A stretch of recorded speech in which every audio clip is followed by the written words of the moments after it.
का ये तो कोई खास ही इत्र है। इसके बाद आपके दादा हजरत अब्दुल मुत्तलिब ने हिम्मत की और आमिना को बुलाकर कहा, बेटी आमिना, तुझे पता है मैं कुरैश का सरदार हूं, खाना ए काबा का मुतवल्ली हूं, बड़ी इज्जत वाला हूं।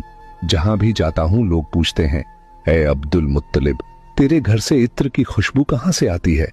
बेटी, मैं तो इत्र नहीं लगाता, तेरी माँ भी इत्र नहीं लगाती, तू ये इत्र कहां से लाती है?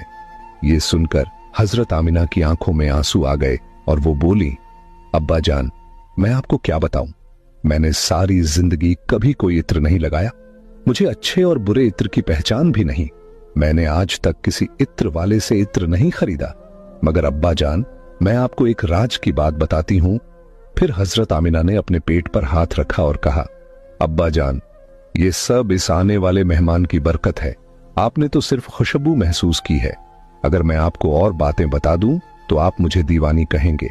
ये सूरज कई बार मुझे सलाम करता है, ये चांद कई बार मुझे सलाम करता है, और यही नहीं, जब मैं सोती हूं तो ऐसी ऐसी औरतें मेरे सामने खड़ी होती हैं जिन्हें न मैंने कभी देखा और न आपने, वो औरतें मेरे ऊपर हवा करती हैं। हुजूर सल्लल्लाहु अलैहि वसल्लम के दादा हजरत अब्दुल मुत्तलिब दिन रात काबे के पास जाकर काबे का गिलाफ पकड़कर रो रो कर दुआ करते, या अल्लाह, मेरा बेटा अब्दुल्लाह इस दुनिया में नहीं रहा मगर उसके घर एक बच्चे की पैदाइश होने वाली है, या अल्लाह, इस बच्चे की हिफाजत फरमा और मेरे अब्दुल्लाह की नस्ल बाकी रखना। हुजूर सल्लल्लाहु अलैहि वसल्लम के सारे चाचा इसी इंतजार में रहते थे कि उनके भाई अब्दुल्लाह के घर बच्चा कब पैदा होगा। यहूदियों की किताब तौरात में लिखा हुआ था कि जब आखिरी नबी आने वाले होंगे तो उनकी पैदाइश से 10 दिन पहले आसमान पर एक लाल सितारा चमकेगा।